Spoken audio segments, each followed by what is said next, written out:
Assalamualaikum warahmatullahi wabarakatuh. Alhamdulillahi rabbil alamin. Wabihi nasta'in ala umurid dunya waddin. Ashhadu an la ilaha illallah wahdahu la syarikalah. Wa ashhadu anna muhammadan abduhu wa rasuluhu la nabiyya ba'da.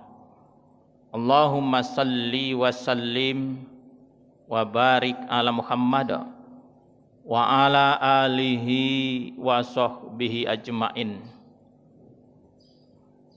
Qala Allah ta'ala fil Qur'anil Karim, a'udzu billahi minasy syaithanir rajim. Wa ma khalaqtul jinna wal insa illa liya'budun. Amma ba'du. Bapak Ibu jamaah subuh rahimakumullah, mari senantiasa kita bersyukur kepada Allah Subhanahu wa taala. Alhamdulillah, sampai detik ini kita masih sehat walafiat. Alhamdulillah, saat ini kita hadir di majelis ilmu, sementara saudara-saudara kita masih sibuk dengan urusan-urusan yang lain, urusan ekonomi. Itu pun ibadah. Mencari nafkah ibadah. Tapi orang yang duduk di majelis ilmu ada nilai plus, Bapak Ibu. Kita tidak disibukkan di pagi hari ini dengan sesuatu yang melalaikan dari Allah.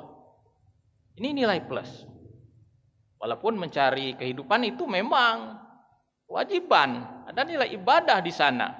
Kalau diniatkan untuk Allah, karena Allah. Baik Bapak Ibu, tema kita hari ini atau pagi ini adalah memahami ibadah secara benar. Karena selama ini ada berkembang pemahaman yang salah tentang ibadah. Yang penting ibadah. Yang penting ibadah. Soal diterima tidak, bacalah Tuhan. Ada konsep pemahaman seperti ini. Yang penting sholat, bacalah Tuhan. Serah dia nak terima nak tidak. Akhirnya umat memahami ibadah ini secara serampangan, Bapak Ibu. Salah kaprah. Akhirnya ada sebagian umat Islam ini melakukan sebuah ibadah. Contoh Pak, ibadah sholat Pak. Itu cepatnya minta ampun Pak. Sudah viral ini beberapa tahun yang lampau. Kemarin saya nonton lagi di YouTube Pak. Ada lagi Bapak Ibu yang lebih cepat dari itu Pak. Kalau beberapa tahun belakang ini membaca Al-Fatihahnya ngebut Bismillahirrahmanirrahim. Amin. Nah, kemarin saya tonton lagi lebih ngebut dari itu ternyata. Tidak berbunyi lagi Al-Fatihahnya itu. Bismillahirrahmanirrahim. Amin. Kemudian baca suratnya pendek saja. Yasin. Allahu Akbar. Sudah Yasin langsung Allahu Akbar ya. Kemudian rakaat kedua saya lihat lagi. Bismillahirrahmanirrahim. Amin. Toha, Allahu Akbar. Seperti itu saja. Ini memahami ibadah yang keliru. Baik Bapak Ibu, apa itu ibadah? Kita melihat definisi ibadah adalah sebuah kepatuhan, ketundukan, ketaatan, penghambaan diri. Nah itu ibadah. Karena ibadah Allah adalah ketundukan, kepatuhan kepada Allah. Ada orang yang setengah-setengah menghambakan diri kepada Allah. Tidak ikhlas. Separuh hati Bapak Ibu. Di dalam melakukan ketaatan. Yang penting menggugurkan kewajiban. Ada yang seperti itu. Kan ini memahami ibadah tidak benar. Yang penting sembahyang, yang penting puasa. Dia puasa tapi tidak melakukan menuruti tuntunan puasa. Dia sholat tapi tidak melengkapi aturan-aturan sholat seperti tumak ninahnya. Orang yang sholatnya cepat itu ada fatwa ulama, sholatnya itu tidak sah, Pak. Karena menghilangkan banyak rukun. Salah satu rukun sholat itu kan tumak ninah. Dia tidak tumak ninah. Walaupun orang-orang yang seperti itu memahami sholatnya tetap diterima oleh Allah. Jadi ibadah ini atau konteks ibadah itu luas. Bukan hanya sekedar sholat. Ada ibadah mahdoh, ada ghairu mahdoh. Kan konteksnya luas. Kesabaran, keikhlasan, berzikir, sholat, haji, semua itu ibadah. Menolong orang, menyambung tali silaturahim, itu ibadah. Nah, Ibnu Taimiyah memahami ibadah, dia mengartikan ibadah itu adalah segala bentuk perkataan, perbuatan, ataupun hati yang disenangi oleh Allah, yang diridhoi oleh Allah. Nah, itu Ibnu Taimiyah. Jadi hal-hal perbuatan, baik itu dari hati, perkataan, ataupun perbuatan yang Allah ridho, itu adalah ibadah. Ini konsepnya agak meluas kalau Ibnu Taimiyah. Jadi hal-hal yang baik, Allah ridho, itu ibadah. Hal-hal yang tidak baik, Allah murka, itu tidak ibadah. Begitu, seperti itu pemahaman Ibnu Taimiyah. Baik Bapak Ibu yang saya hormati, ibadah madhah adalah ibadah yang khusus, yang aturannya sudah baku. Itu dari Rasulullah. Seperti sholat, ini tidak bisa diganggu-gugat lagi sholat itu. Sholat subuh 2 rakaat tidak bisa lagi, itu sudah baku. Itu mahdoh. Yang ghairu mahdoh banyak. Menyambung tali silaturahim, berbuat baik kepada sesama, menolong orang. Banyak ibadah ghairu mahdoh yang tidak ditentukan, bukannya khusus. Nah, Bapak Ibu yang saya hormati, jadi ibadah itu adalah ketundukan, kepatuhan dan ketaatan kepada Allah Subhanahu wa taala. Kalau bukan kepada Allah, itu tidak dinilai ibadah. Kalau bukan karena Allah, itu tidak bernilai ibadah. Walaupun konteksnya, walaupun zahirnya adalah ibadah. Misal Bapak Ibu, kita sedekah, Pak, nyumbang duit, tapi niatnya bukan karena Allah, tidak dinilai ibadah oleh Allah. Tidak ada nilai. Umpama dia bantu orang nih, dia punya niat nih, biar dia tahu siapa aku nih. Nah, itu bisa jadi, itu bukan ibadah, Pak. Atau dia sedekah, niatnya ingin dilihat oleh orang lain. Oh, dia sedekah, biar orang lain tahu dia ini kayu, Pak. Biar orang tahu siapa saya ini. Nah, itu tidak ibadah. Walaupun secara zahirnya dia beribadah. Dia sedekah kan ibadah. Tapi kalau niatnya bukan karena Allah, itu bukan ibadah. Jadi Bapak Ibu, ibadah di dalam Islam ini sangat banyak. Ada hukum ibadah itu, kalau kita melihat konteks hukum, ada yang sunnah, ada yang wajib, ada yang makruh, ada yang mubah. Ini konteks ibadah nih, Pak. Kalau yang wajib, kita tahu, itu kalau dikerjakan berpahala, ditinggalkan, dia akan mendapat sanksi dosa. Itu wajib. Kalau sunnah, ini dalam fikihnya adalah kalau dilakukan mendapatkan nilai pahala, kalau ditinggalkan dia tidak ada nilai dan tidak berdosa. Kalau makruh itu kalau dikerjakan mudarat, tidak baik. Kalau ditinggalkan ini mendapatkan nilai plus. Plus ini bisa pahala. Bagaimana dengan mubah? Mubah ini adalah perbuatan, bisa jadi nilai ibadah, bisa jadi tidak, Pak. Ini mubah, contohnya makan. Kita berjalan ke pasar, berjalan, Pak. Itu mubah, boleh-boleh saja. Kita senam, Pak. Itu mubah hukumnya. Nak senam boleh, nak berjalan kaki boleh, nak maraton boleh. Mubah. Mubah ini satu hal yang dikerjakan tidak berpahala, ditinggalkan tidak berdosa, dikerjakan boleh, tidak dikerjakan boleh. Ini kita contohkan satu saja. Contohnya makan, Pak.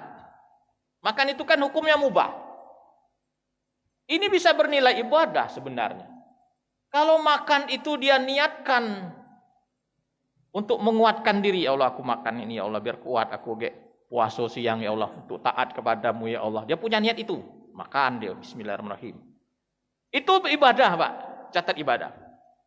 Sebaliknya ini bisa bernilai dosa, makan bisa berdosa, Pak.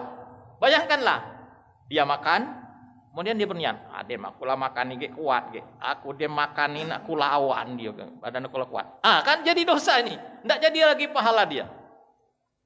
Tidak bernilai ibadah itu. Jadi konsep ibadah ini memang harus ini kita kembalikan kepada ayat Al-Quran, Al-Bayyinah ayat 5, Bapak Ibu. A'udzu billahi minasyaitonir rajim. Bismillahirrahmanirrahim. Wa ma umiru illa liya'budullaha mukhlishina lahuddin. Tidak disuruh, tidak diperintahkan kecuali untuk mengikhlaskan beribadah, mukhlishina lahuddin, ikhlas di dalam agama. Jadi ikhlas ini penting. Ruhnya ibadah itu ikhlas. Kalau tidak ikhlas dia tidak ibadah. Bukan dalam konteks ibadah, walaupun kerangkanya ibadah. Begitu juga dengan sholat, Bapak Ibu. Jangan salah, banyak orang sholat, tapi di dalamnya tidak ada ingatan kepada Allah. Tapi di dalamnya tidak ada rasa ketundukan. Ya, sholat saja dia, betul. Tidak ada rasa, ruh sholatnya itu tidak ada. Ruh sholat itu apa? Aqimis sholah li dzikri. Tegakkan sholat untuk mengingat aku. Kalau ingatan kepada Allah tidak ada, ini ruh sholatnya tidak ada. Sholatnya itu mati tanpa ruh. Raga tanpa ruh. Jika banyak orang yang sholat ke Allah Akbar, mulai berjalan pemikirannya kemana-mana. Ikhlasnya tidak ada.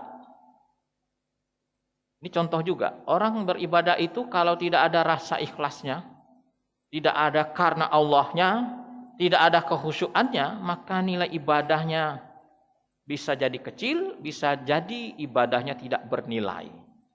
Jadi ibadah itu bisa bernilai tinggi kalau memang ibadah itu berdasarkan keikhlasan dan keilmuan.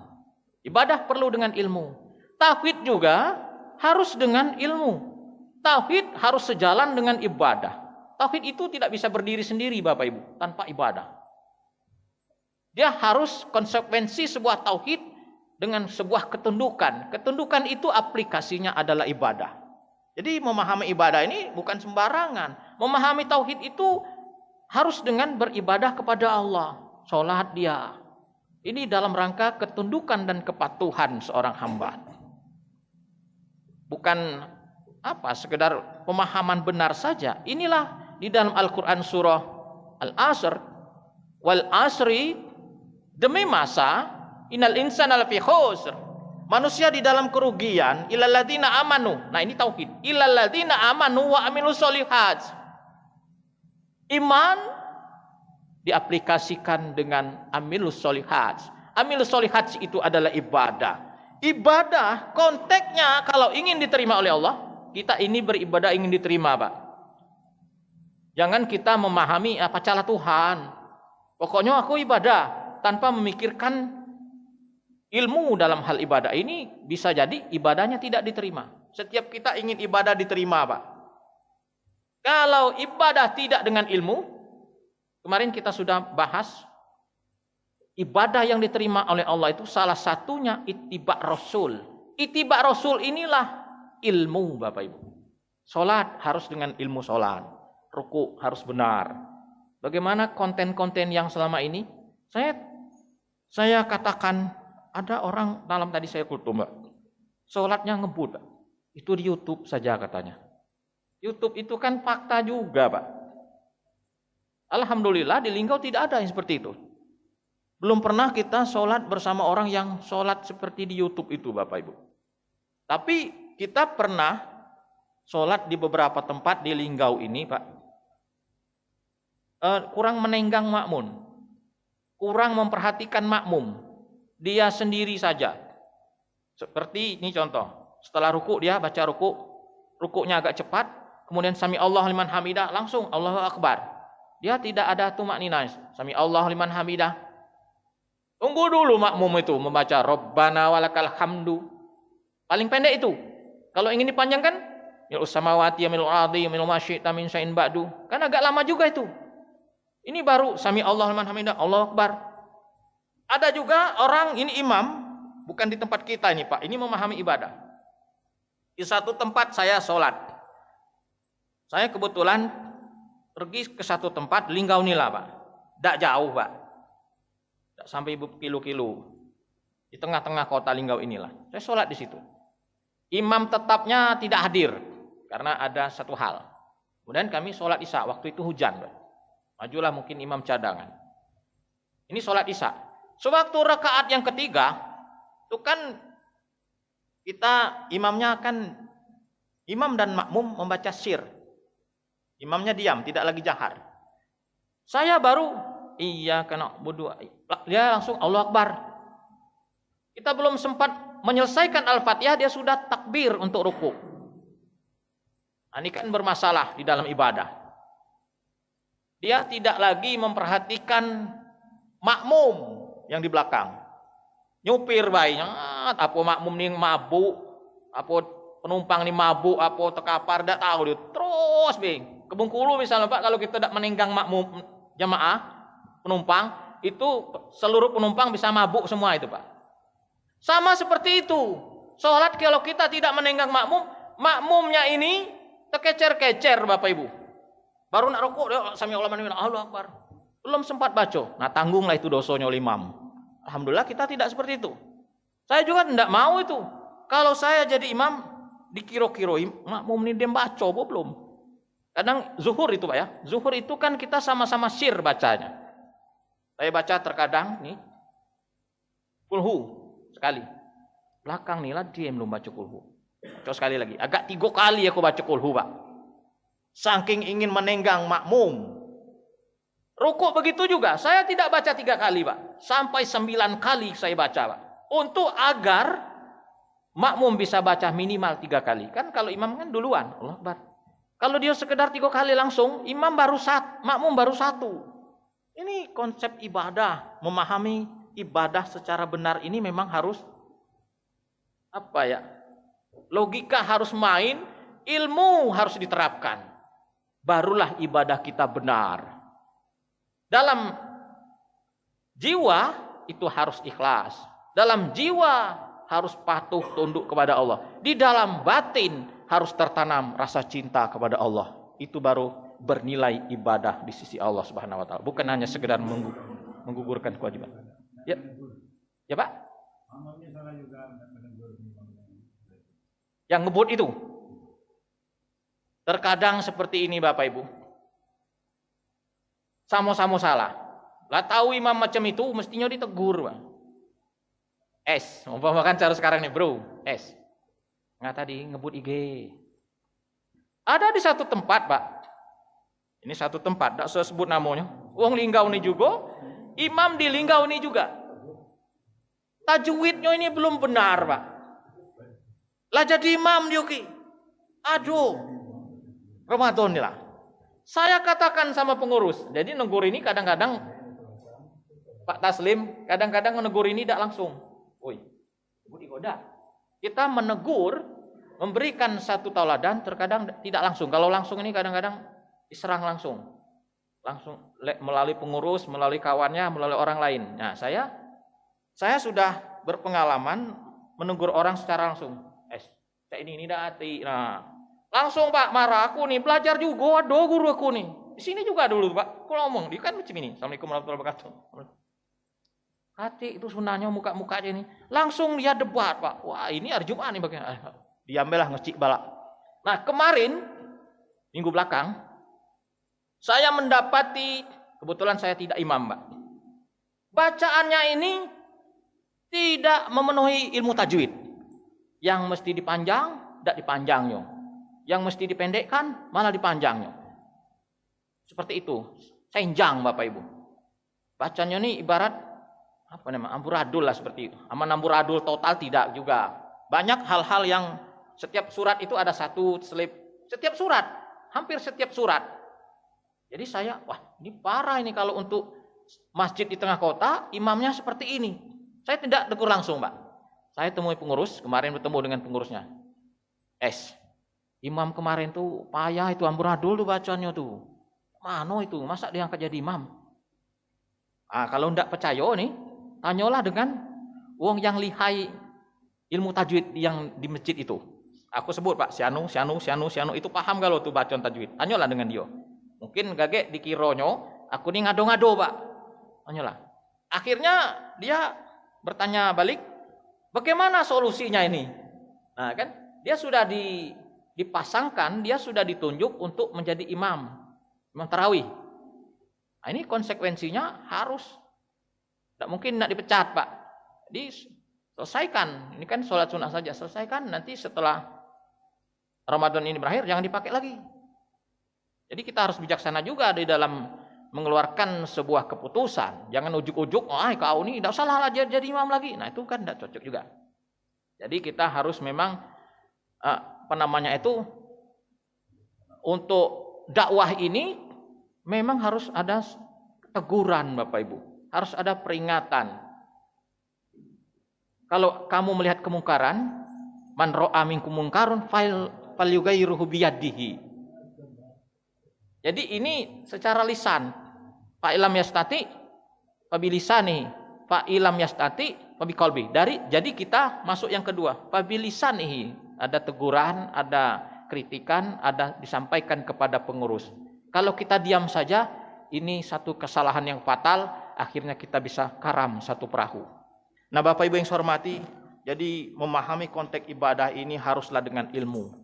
Ruh ibadah adalah ikhlas kepada Allah, ketundukan dan kecintaan kepada Allah, sehingga ibadah kita memang betul-betul bernilai oleh Allah Subhanahu wa taala. Walaupun ibadahnya itu kecil, walaupun ibadahnya itu sekedar makan, walaupun ibadahnya itu sekedar tidur. Terkadang tidur itu tidak ada nilai ibadah, tapi terkadang juga kalau dia niatkan membaca bacaan tidur, kemudian dia menurut aturan SOP dari Rasulullah, selama dia tidur itu dihitung ibadah. Jadi orang yang bangun dari tidur sampai tidur kembali, kalau dia sesuai dengan petunjuk Rasulullah, itu semua bernilai ibadah. Ini saja Bapak Ibu yang benar dari Allah. Terima kasih.